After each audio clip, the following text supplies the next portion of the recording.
네, 우리 옆에 앞뒤에 계신 분들과 함께 눈 마주치시면서 그 사랑의 인사 나누겠습니다. 반갑습니다.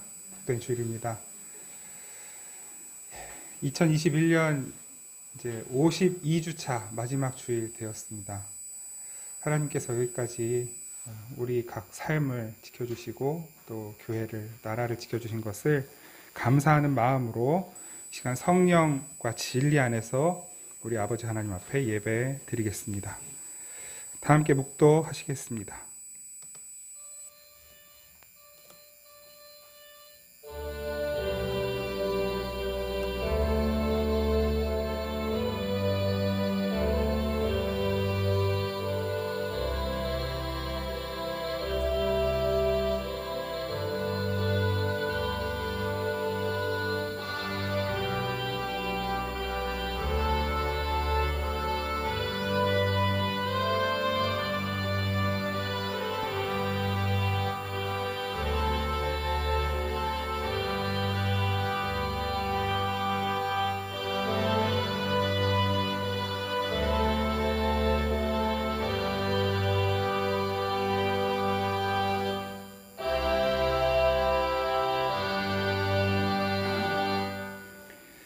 시와 찬송과 신령한 노래들로 서로 화답하며 너희의 마음으로 주께 노래하며 찬송하며 범사에 우리 주 예수 그리스도의 이름으로 항상 아버지 하나님께 감사하며 그리스도를 경외함으로 피차 복종하라.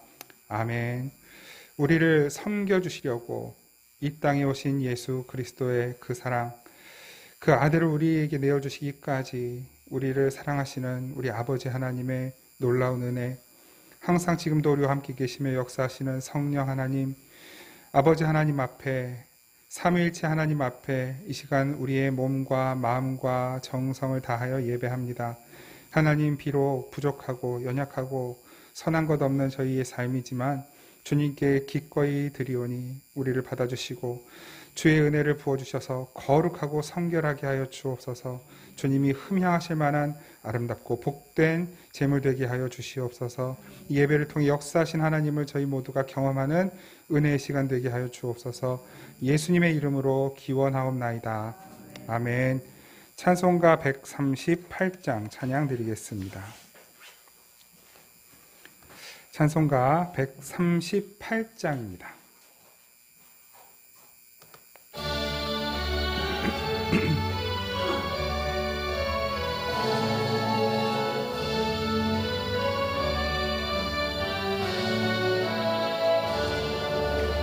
햇빛을 받는 곳마다 주 예수 다스리시고 이 세상 끝날 때까지 그 나라 왕성하리라. 주님을 찬양하면서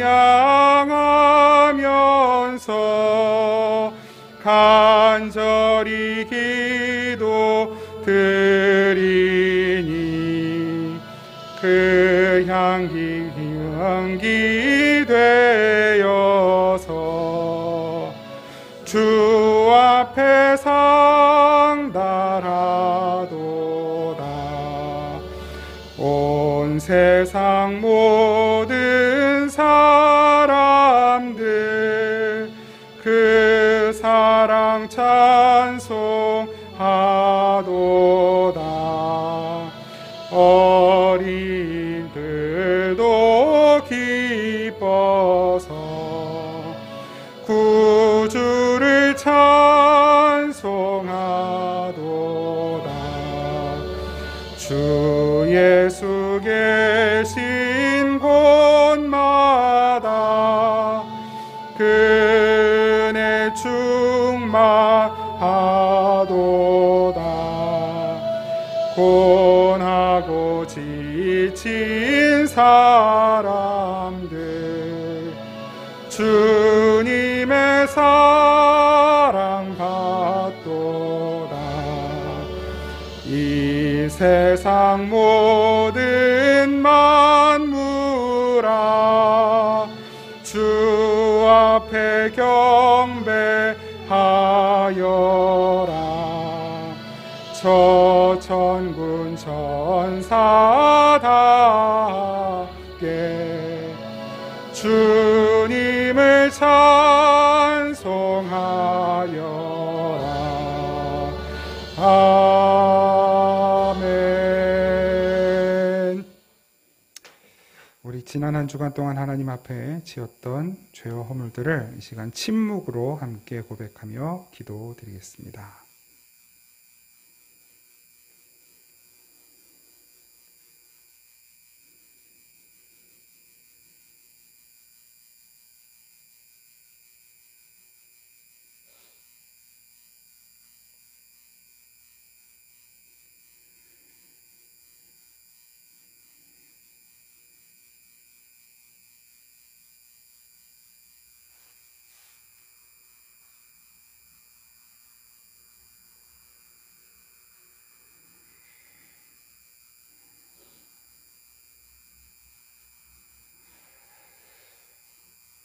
중심으로 진실하게 회개하는 이들에게 하나님께서 말씀으로 위로하십니다. 그들이 듣고 혹시 각각 그 악한 길에서 돌아오리라. 그리하면 내가 그들의 악행으로 말미암아 그들에게 재앙을 내리려 하던 뜻을 돌이키리라. 아멘. 사도신경으로 우리 신앙을 고백드립니다.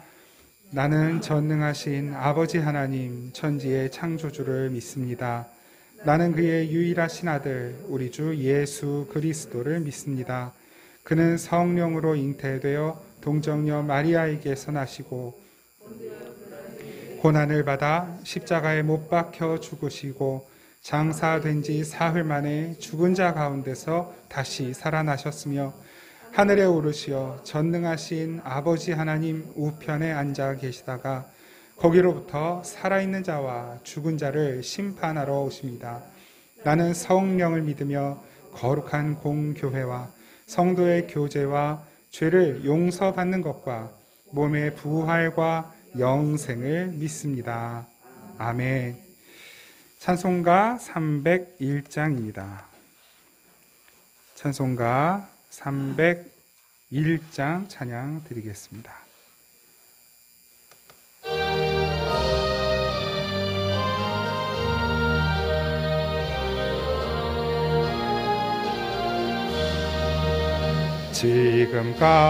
지금까지 지내온 것 주의 크신 은혜라. 한이 없는 주의 사랑 어찌 이루마하냐.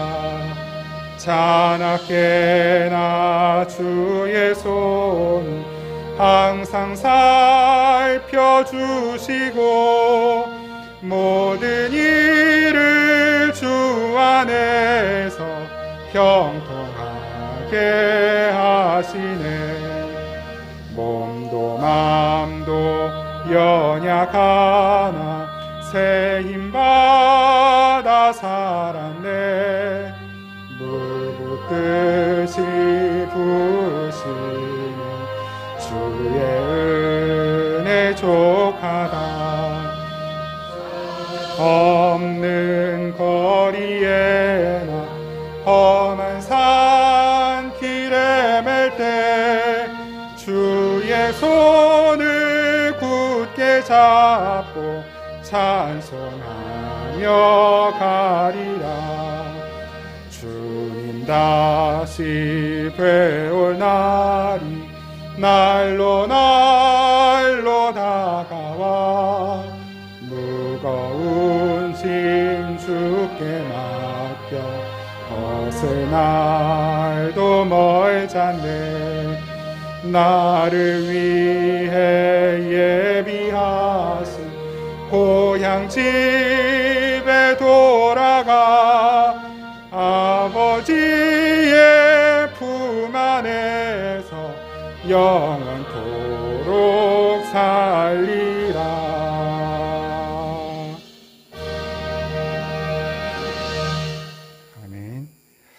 기도드리겠습니다.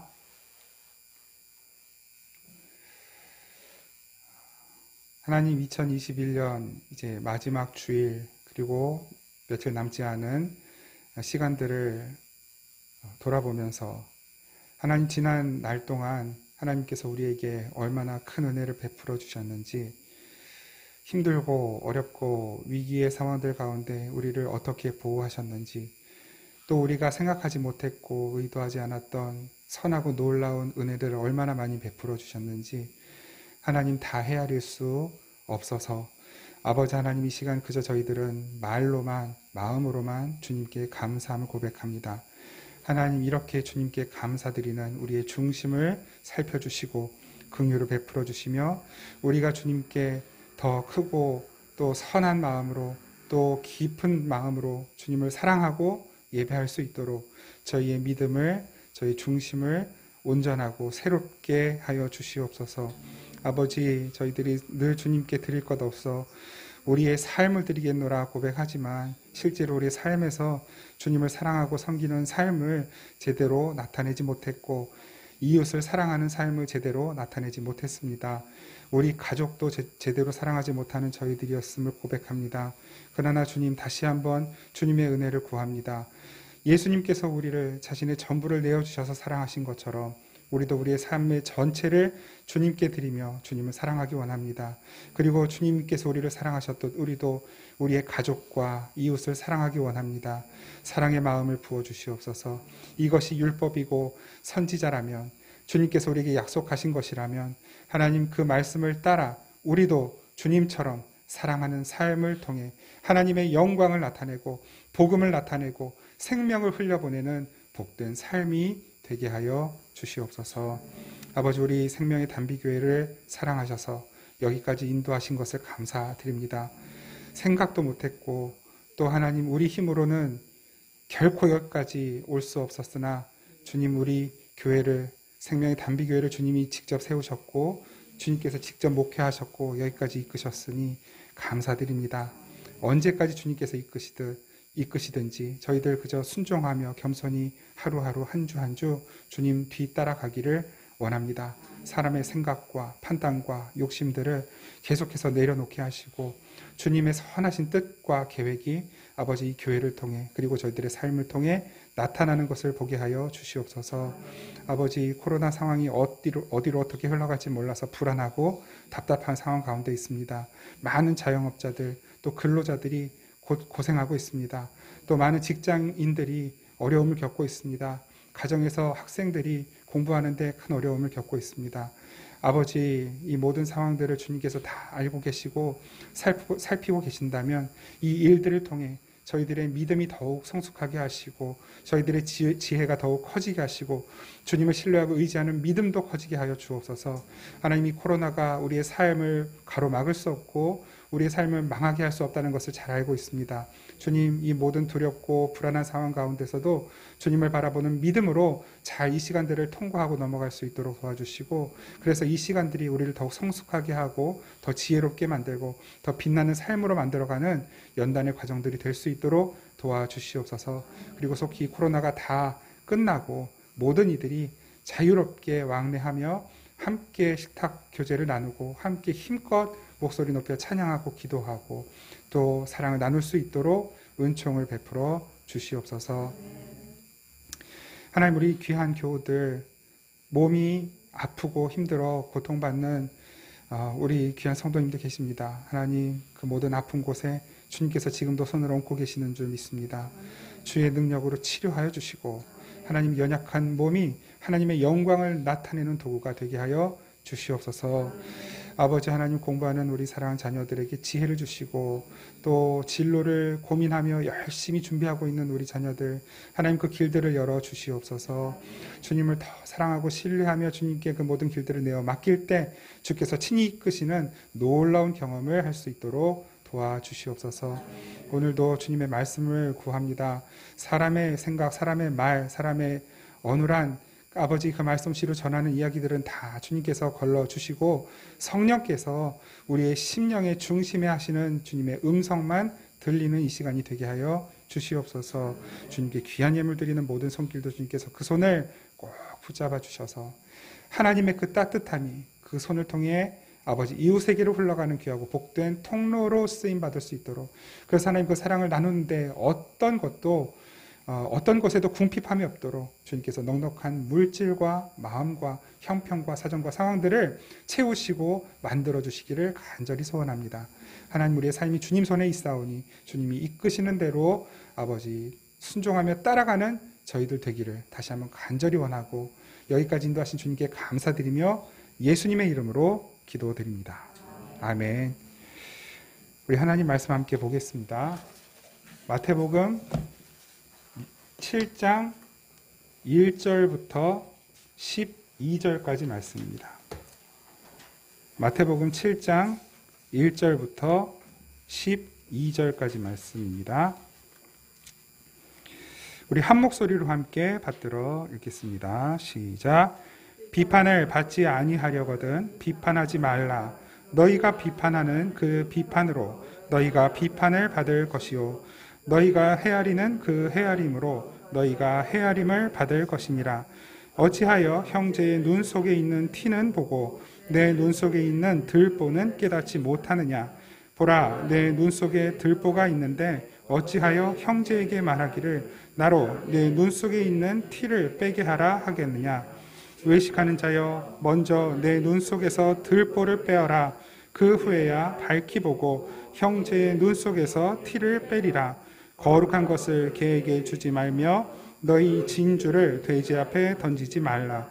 그들이 그것을 밟고 돌이켜 너희를 찢어 상하게 할까 염려하라. 구하라, 그리하면 너희에게 주실 것이요 찾으라, 그리하면 찾아낼 것이요 문을 두드리라, 그리하면 너희에게 열릴 것이니 구하는 이마다 받을 것이요 찾는 이가 찾아낼 것이요 두드리는 이에게는 열릴 것이니라.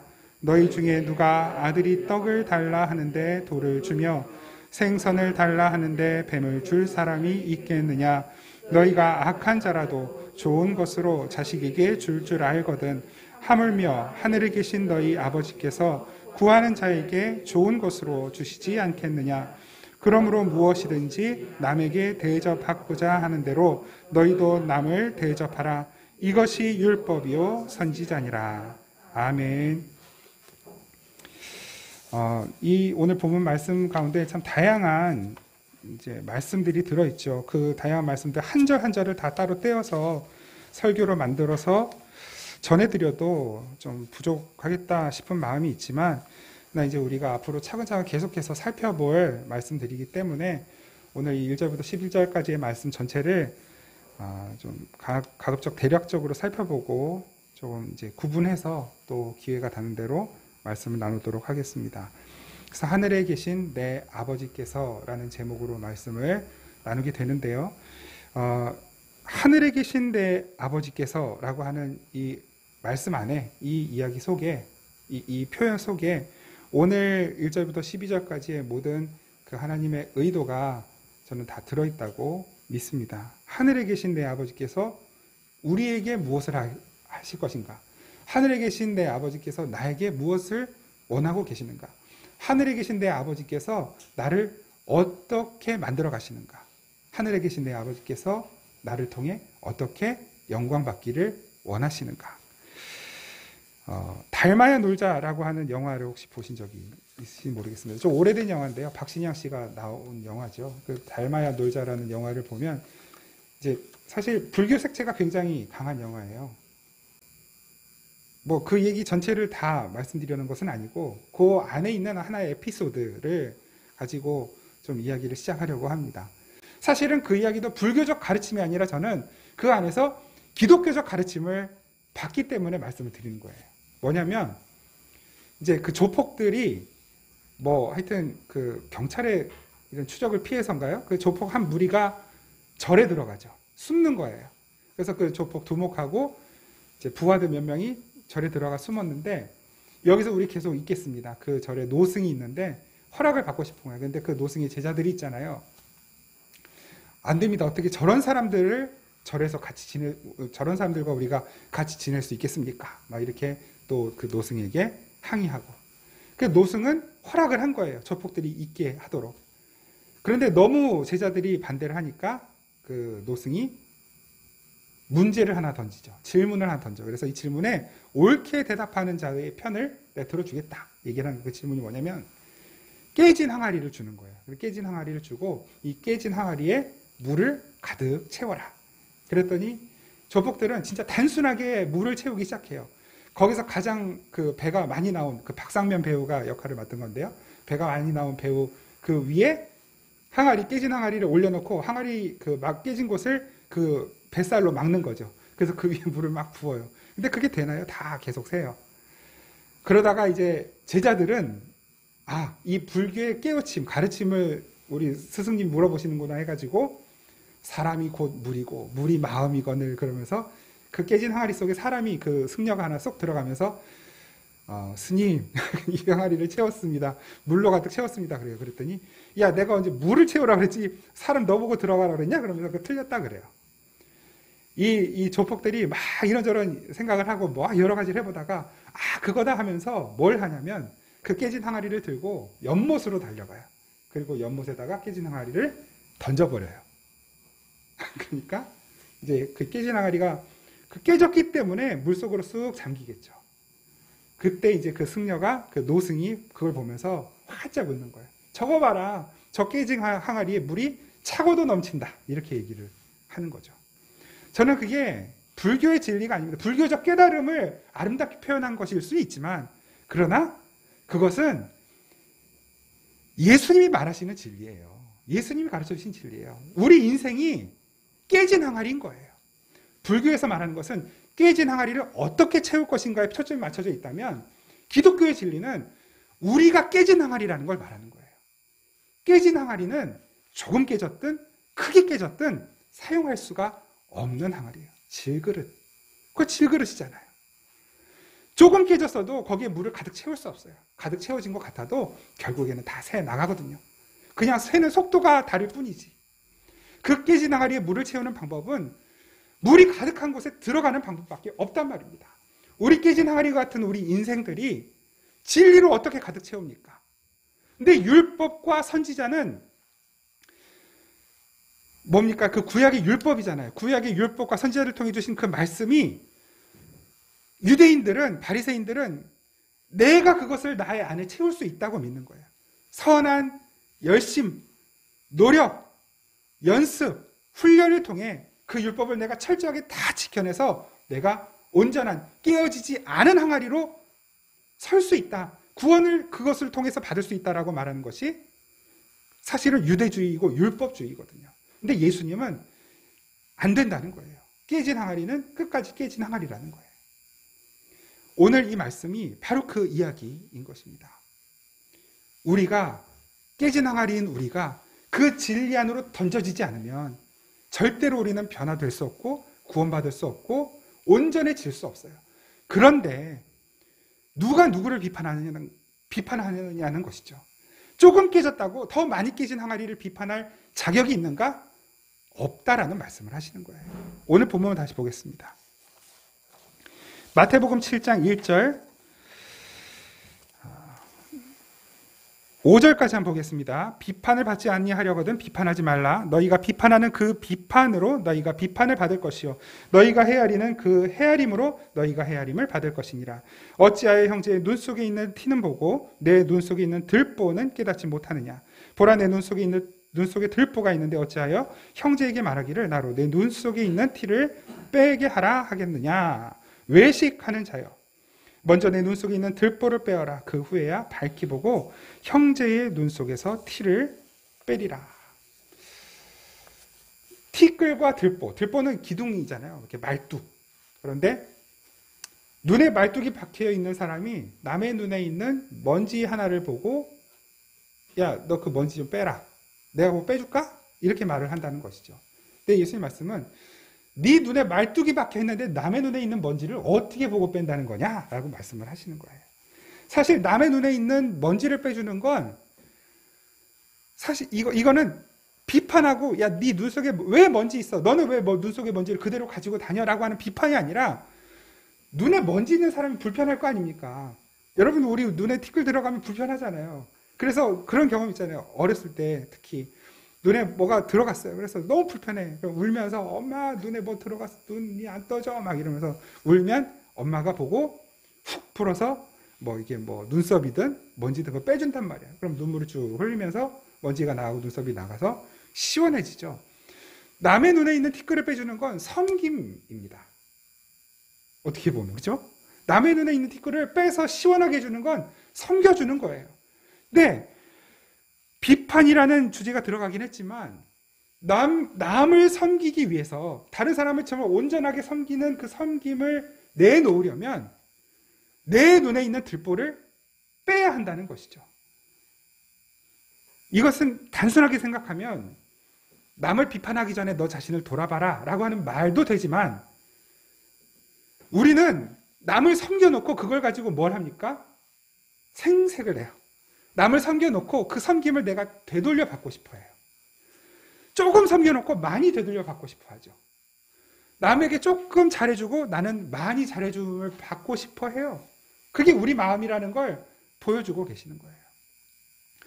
그게 뭡니까? 자기 의거든요. 내가 이만큼 섬겼어. 내가 저 사람도 섬기고 저 사람도 섬기고 이 사람도 섬기고 몇 번을 섬겼고 얼만큼을 섬겼어 라고 하는 그 섬김이 고스란히 나의 의로움이 되어서 내 것으로 쌓여요. 깨진 항아리에 그 내 의를 계속 쌓는 거예요. 그게 쌓일까요? 안 쌓아지는 거예요. 내 의는 다 새나간단 말입니다. 그래서 우리는 하나님 심판대 앞에 설 때 어떻게 서야 됩니까? 깨진 항아리에 얼만큼 의가 채워졌냐로 서는 것이 아니라 그냥 그 깨진 항아리 그 상태로 그대로 서는 거예요. 그래서 심판을 받는 것입니다. 이렇게 도자기 만드는 거 저는 직접 본 적은 없지만 TV나 이런 데서 많이 보잖아요. 깨지지도 않았는데 그 도자기 도공이 만든 그런 모양대로 의도대로 안 나왔다고 해서 가차없이 깨버리죠. 금간 거 조금 깨진 거 그냥 가서 던져버립니다. 멀쩡해 보이는데도 깨져요. 깨뜨려 버려요. 하나님 그렇게 우리를 깨뜨려 버리시는 심판의 하나님이세요. 우리는 그 심판의 하나님 앞에 서야 된단 말입니다. 그런데 깨진 항아리 깨진 모습으로 그대로 서면 깨지는 거예요. 막 깨뜨려 버리시는 거예요. 완전히 박살을 내버리시는 거예요. 어떻게 써야 돼요? 그래서 우리가 그 연못 속에 풍덩 들어가는 거예요. 내 의로 설 수 없기 때문에 예수님으로만 채워지는 우리. 예수님으로 채워져서 가야 되는 거예요. 예수님의 피는 깨진 항아리를 온전케 하고 깨진 항아리가 예수 그리스도 안에 잠기면 깨진 항아리로 주님 앞에 서는 것이 아니라 하나님 앞에 서는 것이 아니라 예수 그리스도로 서는 거거든요. 그냥 그 깨진 항아리가 들어있는 연못 그걸로 서는 거예요. 연못을 품은 깨진 항아리가 아니라 깨진 항아리가 들어있는 연못 깨진 항아리를 품으신 예수로 우리가 하나님 앞에 서는 것이기 때문에 심판을 받지 않는 것입니다. 오늘 본문에 비판하지 말라라고 하는 것은 이 비판은 너 이거 잘못했고 저거 잘못했어라고 하는 그 비판이 아니라 심판이에요. 저치 심판하는 거예요. 남을 심판하지 말라는 것입니다. 네가 남을 심판하면 네가 심판하는 그 심판이 너를 심판할 것이다라고 말씀하시는 거예요. 심판 누가 합니까? 심판 주가 하죠. 하나님이 하시죠. 여러분 인간이 타락했다라고 하는 것은 인간이 스스로 하나님이 되었다라고 하는 의미 아닙니까? 선악과를 따먹은 인간. 마귀가 인간을 어떻게 꼬여요? 너 선악과 따먹으면 네가 하나님처럼 될 거야. 무슨 말입니까? 하나님처럼 네 스스로 선악을 판단하는 능력이 생길 거야 라고 꼬시는 거예요.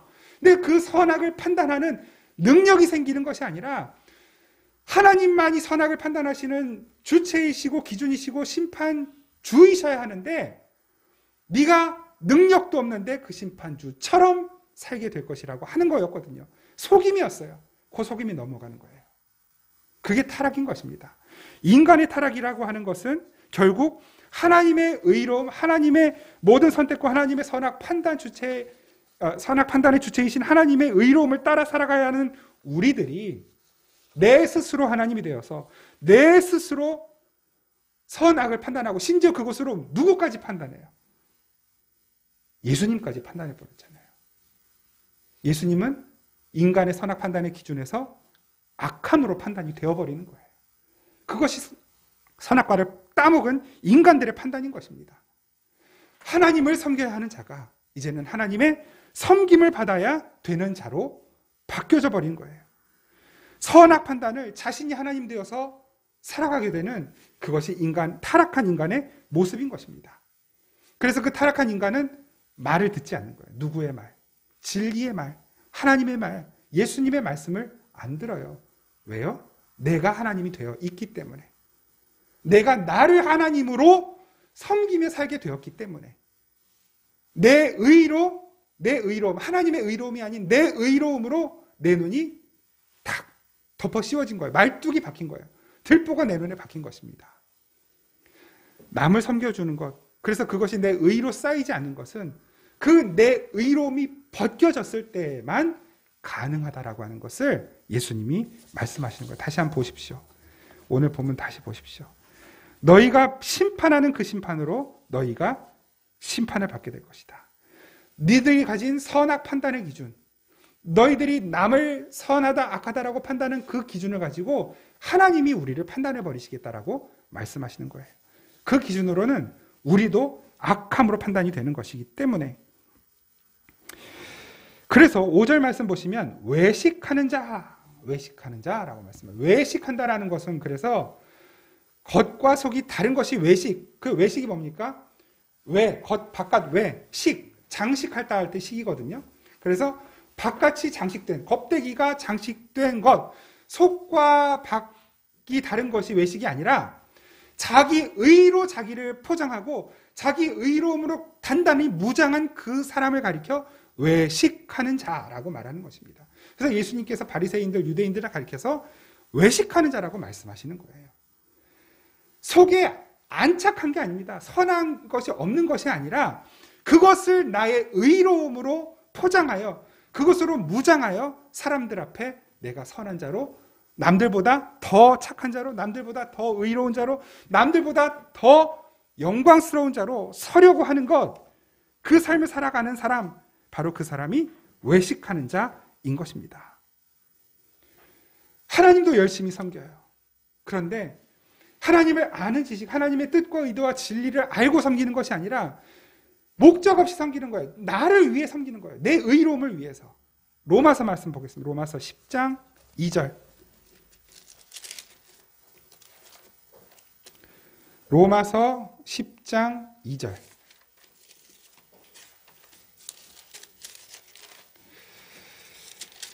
우리 찾으셨으면 한 목소리를 한번 같이 읽겠습니다. 10장 2절, 3절 같이 한번 읽겠습니다. 시작. 내가 증언하노니 그들이 하나님께 열심히 있으나 올바른 지식을 따른 것이 아니니라. 하나님의 의를 모르고 자기 의를 세우려고 힘써 하나님의 의에 복종하지 아니하였느니라. 아멘. 무슨 말입니까? 하나님께 열심히 있어요. 열심히 해요. 그런데 그것은 하나님을 올바로 알고 하나님께 대한 지식이 있어서 하는 것이 아니라, 그것을 따르는 것이 아니라 자기 의로움을 위해서 하나님께 열심을 낸다는 것이죠. 그것은 하나님의 의로움에 복종하지 않는 것. 하나님의 의로움에 복종하지 않는 것이 무엇입니까? 불의예요. 열심히 하나님을 섬기는데 그게 불의라고 말씀하시는 거예요. 그래서 뭐가 필요한 거예요? 그 다음 10장 4절. 그리스도는 모든 믿는 자에게 의를 이루기 위하여 율법의 마침이 되셨습니다. 사람은 율법을 열심히, 하나님 주신 율법, 말씀을 잘 지키면 그게 내 의가 될 줄 알았어요. 그런데 주님은 그것을 내 의로움을 쌓으면 쌓을수록 그것이 불의라고 말씀하시면서, 우리의 의로움은, 그 율법은 무엇으로 완성되는가? 율법을 온전히 의롭게 완성하는 것은 누구인가? 예수 그리스도라는 걸 말씀하시는 것입니다. 그거예요. 우리 눈에서 들보를 뺀다는 것은 내가 쌓은 의로움을 다 내려놓고 예수 그리스도의 의로움으로 옷을 입는다라고 하는 것을 의미하는 것입니다. 그걸 모르면, 예수님은 오늘 좀 말씀이 지나치신데, 예수님 말씀이 좀 심하신데, 그걸 모르면 뭐라고 말씀하시냐면 개와 돼지라고 말씀하시는 거예요. 열심히 자기 의를 쌓는 사람을 개돼지라고 말씀하시는 거예요. 욕 아닙니까? 거의 욕. 유대인들에게 있어서 개와 돼지 같은 사람이 누구였을까요? 율법도 모르고 선지자도 모르는 이방인들이 개돼지였어요. 그런데 예수님은 그 유대인들을 향하여 개돼지는 너희들이라고 말씀하시는 거예요. 진주를 너희들 앞에 던지지 않겠다라고 말씀하시는 거예요. 왜냐하면 개돼지는 하나님의 말씀 모르거든요. 하나님의 의도, 하나님의 뜻을 모르거든요. 관심이 없는 거, 듣지 않는 거예요. 개와 돼지가 사람의 말을 듣는 것 같지만 듣지 않아요. 사람의 뜻을 아는 것 같지만 모릅니다. 그냥 시키는 것만 해요. 훈련시키면 해요. 저희 집에도 개가 한 마리 있어요. 조그만하게 토이푸들인데요. 똑똑한 척하는데 멍청해요. 어느 때는 멍청한 것 같은데 똑똑한 척을 해요. 뭐가 있을 때 똑똑한 척하냐면 주인 손에 간식이 들려있을 때. 그러면 앉아 하면 앉아요. 엎드려요. 제가 훈련시켰어요. 빵 하면 배를 까뒤집어요. 제가 훈련시켰어요. 근데 제 손에 먹이가 없을 때 앉아 하면 일어나고 빵 하면은 저한테 달려들어요. 빨리 간식 내놓으라고. 자기 앞에 먹을 게 있잖아요. 그러면 주인이고 뭐가 없어요. 으르렁거려요. 그 먹이에 손을 대려고 하면 물어버려요. 그 저희 성화가 걔한테 물렸잖아요. 그 개님의 심기를 불편하게 해가지고 옆에서 깐죽거리다가 걔가 여기를 물어버렸어요. 그냥. 그게 돼지예요. 자기의 판단 기준으로, 개의 판단 기준으로 주인을 판단하고 있는 거죠. 예수님이 그 말씀하시는 거예요. 하나님의 판단 기준이 아닌 내 판단 기준으로 다른 사람들을 판단하고 심지어 하나님까지 판단하는 그들이 개와 돼지라는 거예요. 누가 그랬습니까? 유대인들, 바리새인들, 율법을 잘 안다고 했던 사람들, 하나님을 사랑한다고 열심을 냈던 그 사람들이 하나님께서 그건 너희의 의가 아니다라고 하시니까 그들이 예수님을 물어버린 거예요. 십자가에 달아버렸어요. 전도서 3장 17절에서 19절. 여기에서도 그 하나님의 뜻을 모르는 이들을 가리켜 짐승이라고 말씀하시거든요. 잠언 다음에 있죠. 전도서 3장 17절에서 19절.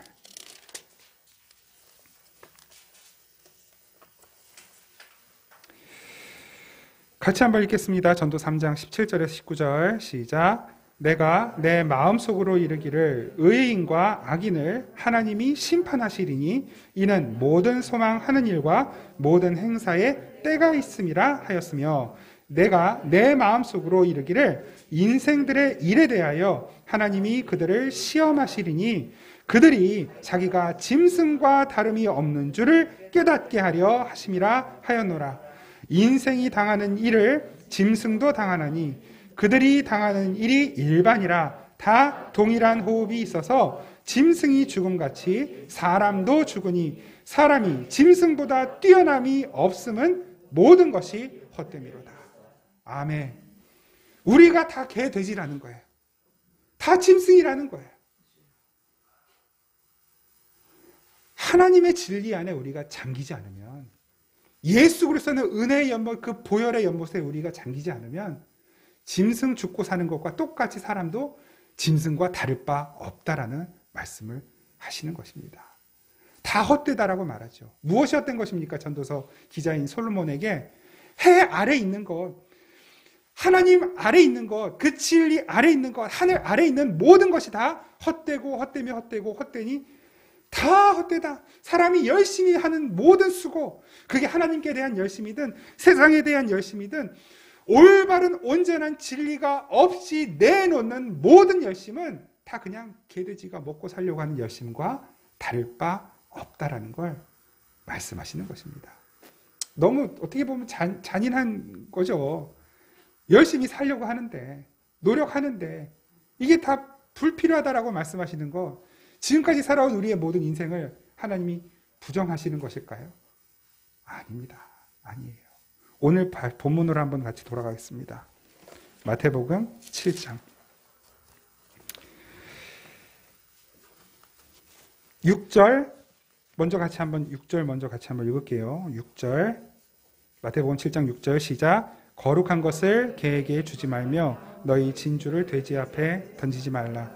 그들이 그것을 발로 밟고 돌이켜 너희를 찢어 상하게 할까 염려하라. 아멘. 그 진리가 우리 앞에 주어졌을 때 그 진리를 진리로 알아보는 이들이 있고, 그 진리가 이게 뭐야 하면서 밟아버리고 그 진리를 내놓은 사람을 달려들어서 무는 이들이 있단 말입니다. 그거 조심하라는 거예요. 이 말씀 안에는 너희들이 바로 그 개돼지가 아닌지 스스로 돌아보라는 말씀인 것이죠. 그러니까 진리 없이 남들을 비판하는 건 결국 그거예요. 똥 묻은 개가 겨 묻은 개 나무라는 것과 다를 바 없다라는 걸 말씀하시는 것이죠. 그래서 그 진리, 그 진리 없는, 예수 없는 내가 바로 개 돼지입니다를 아는 자들은 겸손해질 수밖에 없는 것입니다. 이런 내가 어떻게 해야 사람처럼 사람답게 주님이 아름답고 선하게 창조하신 하나님의 형상을 닮은 피조물의 그 하나님의 형상을 회복할 수 있겠습니까? 알아요. 이건 내 노력으로 되는 게 아니구나. 내가 열심히 나의 의로움을 쌓는다고 해서 되는 게 아니구나. 어떻게 될까요? 그 다음. 그래서 7절 말씀. 7절부터 8절. 7, 8절 같이 읽습니다. 시작. 구하라 그리하면 너희에게 주실 것이요 찾으라 그리하면 찾아낼 것이요 문을 두드리라 그리하면 너희에게 열릴 것이니 구하는 이마다 받을 것이요 찾는 이가 찾아낼 것이요 두드리는 이에게는 열릴 것이니라. 아멘. 금광이 있으면 금광을 두드리고 찾고 파고 캐야 거기에서 금이 나와요. 금광이 아닌데 금맥이 아닌데 열심히 거기에서 금을 찾겠다고 캐고 두드리고 파도 아무리 열심히 파도 안 나오는 거예요. 그래서 주님 말씀하시는 것입니다. 너희들 스스로 그 의로움으로 하나님께 도달할 수 없고 구원받을 수 없다는 것을 깨닫고 알았다면 이제 그 하나님의 의로움을 구하고 찾고 두드리라는 거예요. 그 보배로우신 예수 그리스도를 구하고 찾고 두드리라는 거예요. 예수님을 구하고 찾고 두드리는 거예요. 그것이 우리의 의로움이고 그것이 하나님께서 우리에게 원하시는 유일한 한 가지입니다. 예수 그리스도를 두드리고 구하고 찾는 것.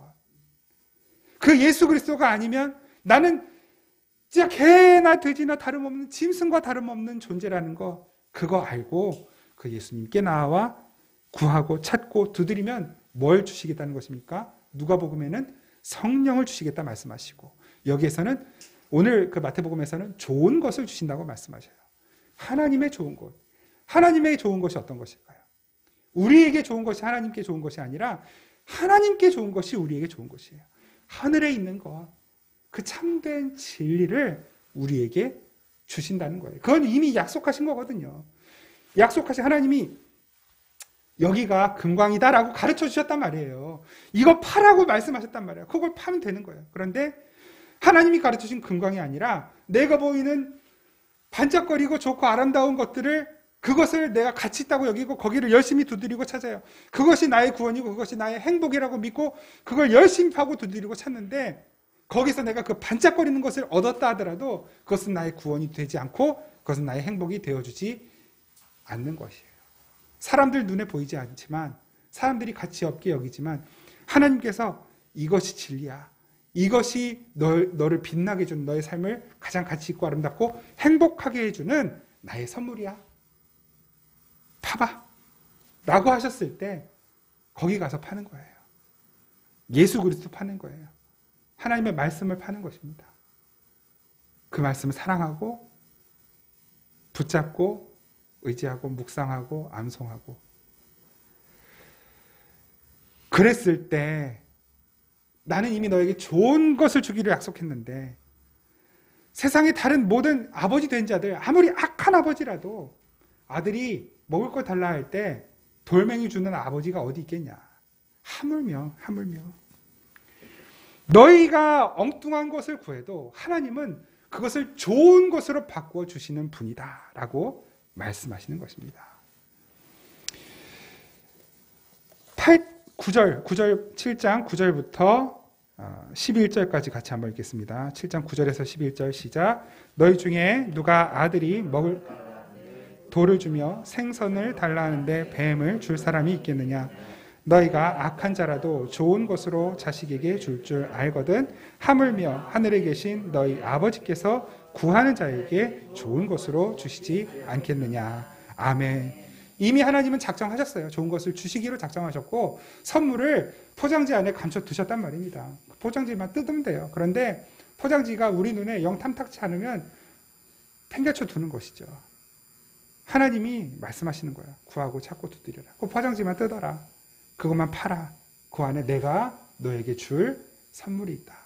그건 네가 원하는 것보다, 네가 구하는 것보다 훨씬 귀하고 값어치고 훨씬 복되고 좋은 것이란다. 왜요? 하나님은 우리의 아버지이시기 때문에. 하나님이 내 아버지이시기 때문에. 12절 말씀 보겠습니다. 12절 같이 한번 읽습니다. 시작. 그러므로 남에게 대접을 받고자 하는 대로 너희도 남을 대접하라. 이것이 율법이요 선지자 아니라. 아멘. 무슨 말씀입니까? 무엇이든지 너 대접받고 싶으면 먼저 네가 남에게 잘해줘라. 이 말씀이잖아요. 표면적으로는. 근데 사실 좀 유치하지 않습니까? 내가 좀 잘 대접받고 싶어서 먼저 남을 대접하는 거? 예수님이 그런 유치한 의도로 이 말씀하셨을까요? 너도 받고 싶은 선물이 있으면 생일날 선물 받고 싶으면 다른 사람들 생일 때 잘 챙겨. 너 나중에 결혼할 때 축의금 많이 받고 싶으면 다른 사람들 결혼식 잘 찾아가서 축의금 잘 내고 그래야지. 안 그러면 너 결혼식 때 빈털털이다. 이런 말씀인가요? 아니에요. 이건 예수님 자신을 말씀하시는 거예요. 예수님 먼저 우리를 대접해 주셨잖아요. 그 예수님이 우리를 대접하시는 방법이 무엇이었습니까? 그 앞에 있는 내용인 거예요. 예수님의 눈에 들보도 없지만 그 들보를 빼는 것이 무엇인가를 보여주신 거예요. 그 들보가 뭐라고요? 자기 의.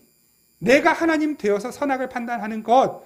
예수님이 그것을 먼저 내려놓으신 거예요. 하나님이신 예수님이 인간으로서 하나님의 자리를 포기하고 내려놓으신 거예요. 하나님이신 예수님이 내 판단이 아닌 정말 하나님을 의지하여 하나님의 판단으로 나는 이 잔을 받고 싶지 않지만 하나님이 그 잔을 받으라 하시니 그 하나님 아버지의 기준을 내가 따라갑니다. 그 예수님 눈에 들보 빼신 거예요. 그리고 들보 빼셔서 우리 눈에 있는 티끌, 그 티끌 때문에 고통받고 그 티끌은 그냥 티끌이 아니라 우리를 죽이는 티끌이었단 말입니다. 우리의 눈을 찔러서 우리 눈을 보지 못하게 하는 티끌이었단 말입니다. 그 들보를 빼신 예수님께서 우리를 대접해 주신 거예요. 섬겨주신 거예요. 그 티끌을 빼주신 거예요. 우리의 빛이 되어주신 것입니다. 우리를 보게 하신 것입니다.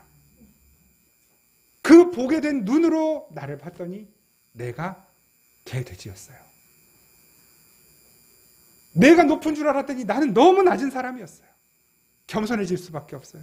하나님의 은혜를 구하며 살 수밖에 없어요. 그 은혜를 받은 내가 다른 이들을 섬겨주고 사랑해줄 수밖에 없는 자, 그렇게 해도 부족하고 모자란 자라는 걸 알게 되는 거예요. 그래서 남을 섬기고 남을 사랑하는데 그것이 나의 의로 쌓이는 것이 아니라 하나님께서 이미 나에게 채워주신 그 은혜를 갚아주고 흘려보내는 것으로 나타나게 되는 것이죠.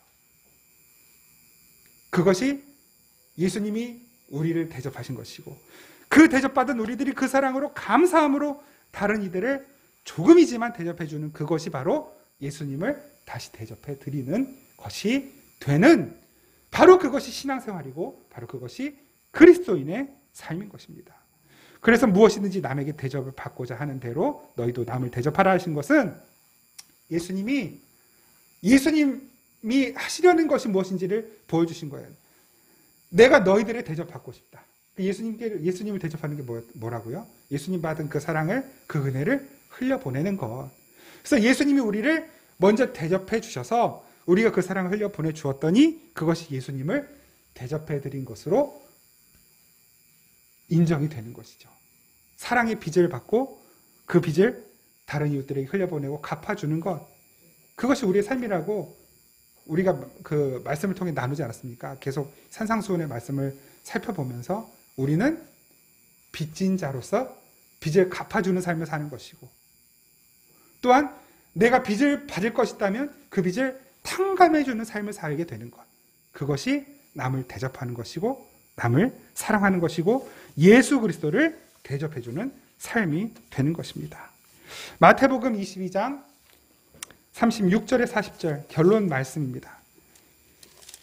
그 율법과 선지자가 무엇인지를 가르쳐 주세요. 마태복음 22장 36절에서 40절.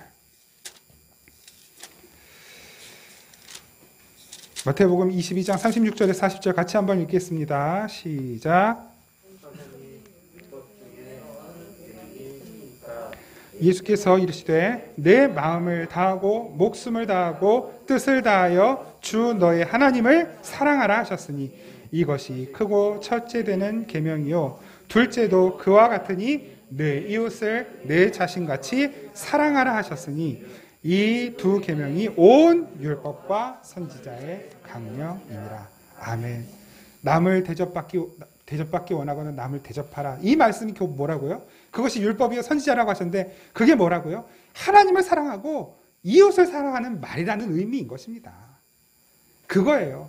뭐 남에게 대접받고 싶으면 네가 먼저 잘해라 그 말이 아니라 그냥 하나님을 사랑하고 이웃을 사랑하는 것 그것이 전부다라는 말씀을 하시는 것입니다. 그것이 우리의 삶이에요. 누가 우리를 우리가 뭐라고 누굴 판단하겠습니까? 내가 깨어진 그릇인데 내가 제일 많이 깨진 그릇인데 남 좀 금간 거 보고 그거 지적질할 입장이 우리는 아니란 말입니다. 얼른 당장 내가 예수 그리스도라는 연못에 뛰어 들어가야만 하는 그런 자란 말이에요. 야고보서 4장 11절에서 12절 말씀은 제가 읽고 말씀을 마치도록 하겠습니다. 우리가 누구인지를 가르쳐 주시는 거거든요. 야고보 4장 11절 12절 형제들아 서로 비방하지 말라. 형제를 비방하는 자나 형제를 판단하는 자는 곧 율법을 비방하고 율법을 판단하는 것이라. 내가 만일 율법을 판단하면 율법의 준행자가 아니요 재판관이로다. 입법자와 재판관은 오직 한 분이시니 능히 구원하기도 하시며 멸하기도 하시느니라. 너는 누구이기에 이웃을 판단하느냐. 주님이 우리에게 물으십니다. 지난 한 해 동안 만족스럽지 않은 삶을 살았지 모르겠습니다. 모든 상황이나 여건이나 사정들이 내가 의도하고 생각한 대로 안 되었을지도 모르겠어요. 그런데 그래서 하나님의 영광이 가려지거나 실패한 인생이 아니란 말입니다. 하나님은 여전히 함께 계셨고 하나님은 나를 사랑하시지 않은 적이 없습니다. 내 생각과 내 판단으로 하나님이 나에게 잘못하셨다고 실수하셨다고 그렇게 섣부르게 생각하지 마시기 바랍니다. 앞으로 이 한 해가 여전히 나에겐 소망이 없다, 불안하고 두렵다라고 그렇게 쉽게 판단하지 마시기 바랍니다. 하나님이 여기까지 우리를 가장 선하게 이끌어 오신 것처럼 앞으로도 우리의 삶을 가장 선하게 만들어 가실 것입니다. 그것을 인정하고 하나님께서 나에게 세우신 뜻이 그 뜻대로 내 삶이 흘러가고 있다는 것을 인정하고 받아들이고 감사하며 순종함으로 더욱 하나님을 사랑하고 이웃을 사랑하는 것이 하나님의 영광을 나타내는 것이고 하나님을 하나님 대접해드리는 것이고 우리의 삶을 통해 하나님의 은혜와 생명과 사랑이 흘러가게 되는 통로가 열리게 되는 일인 것입니다. 아무쪼록 우리 생명의 단비교회 성도님 모든 분들이 다 그 하나님의 영광을 나타내며 살아가시는 귀하고 복된 삶이 되기를 축복드립니다. 우리 함께 찬양하겠습니다. 지난 1년 동안의 은혜를 감사드리고 앞으로의 삶을 기대하고 소망하면서 주님, 나의 삶을 통해 주님 영광 받아주십시오. 우리 함께 찬양하겠습니다. 주님 큰 영광 받으소서. 주님 큰 영광 받으소서. 홀로 찬양 받으소서. 모든 이름 위에 뛰어난 그 이름 온 땅과 하늘이 다 찬양해. 겸손하게 우리 무릎 꿇고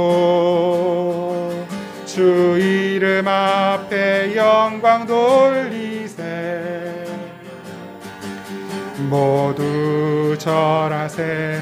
독생자 예수 주님께 찬양 드리리. 모든 영광과 존귀와 능력 받으소서. 받으소서. 영광과 존귀와 능력 받으소서. 받으소서. 그리스도 살아계신 하나 모든 영광과 존귀와 모든 영광과 존귀와 능력 받으소서. 받으소서. 영광과 존귀와 능력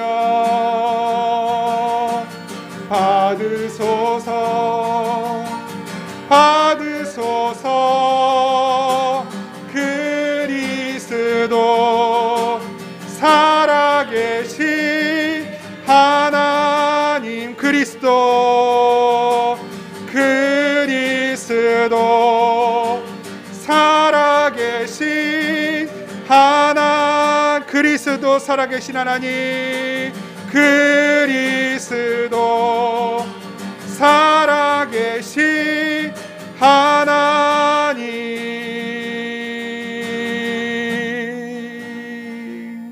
아멘. 기도드리겠습니다. 우리를 끝까지 포기하지 않고 한결같이 사랑하시는 우리 아버지 하나님, 그 은혜와 사랑, 우리를 이처럼 극진히 대접해 주신 그 은혜와 사랑을 이제 우리도 주님 사랑함으로, 이웃을 사랑함으로 갚아드리기 원합니다.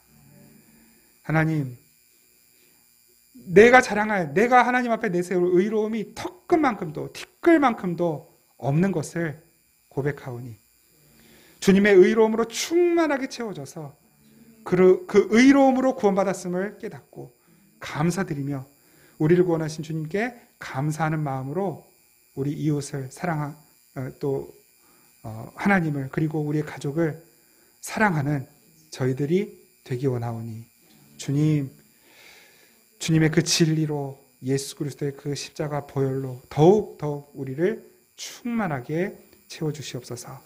날마다 주님의 뜻을 구하고 찾고 두드릴 때 그 준비하신 예비하신 놀라운 은혜와 하나님의 그 선물들을 날마다 누리며 살아가는 저희들 되게 하여 주옵소서. 감사드리고 우리를 사랑하시는 예수님 이름으로 기도드립니다. 아멘. 우리 주 예수 그리스도의 은혜와 우리 아버지 하나님의 놀랍고 신실하신 사랑과 성령의 교통하시고 함께 하시고 도우시고 채우시고 치료하시고 새롭게 하시고 온전케 하시는 은혜가 이 시간 주님께서 우리에게 베풀어 주신 그 놀라운 사랑, 우리를 섬겨주신 그 섬김을 깨닫고 우리도 더욱 주님 사랑하고 이웃을 사랑하는 삶으로 주님의 은혜를 갚겠습니다. 다짐하며 세상으로 나아가는 우리 생명의 단비교회 모든 성도들과 또 이 땅의 모든 교회들 가운데 이 나라와 민족에 항상 함께 계시기를 간절히 축원하옵나이다. 아멘.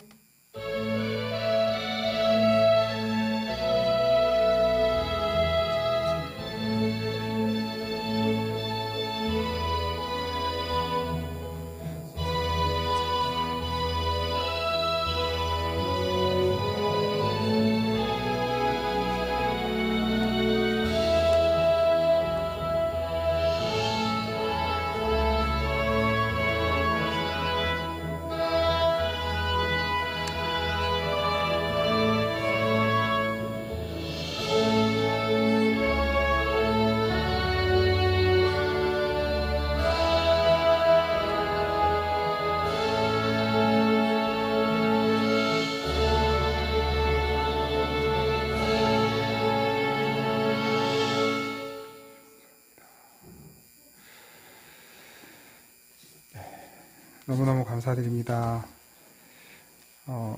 이제 크리스마스를 맞이해서 교회에도 선물을 했습니다. 뭐냐면 반죽이. 지난 그 구형 반죽이 쓰던 게 완전히 지난 주일 이후로 고장이 완전히 나가지고 이때다 싶어가지고 새 반죽이 너무 좋아요. 오작동도 안 하고 너무 좋습니다. 하여튼 감사드리고 우리 하나님께서 하나하나 채워주시는 거 너무 감사하고 지난 1년 동안 우리를 지켜주신 그 하나님 은혜가 정말 감사합니다. 하여튼 이 남은 며칠 그 감사하는 마음으로 우리가 지내도 부족할 것 같아요. 그 감사하는 마음으로 남은 한 해 잘 마무리하실 수 있기를 축복드립니다. 신년 감사 예배 우리 성탄절날 말씀드린 것처럼 비대면으로 드리게 되었습니다. 양해해 주시고 제가 12월 31일 오후 9시까지 영상을 올릴 테니까요.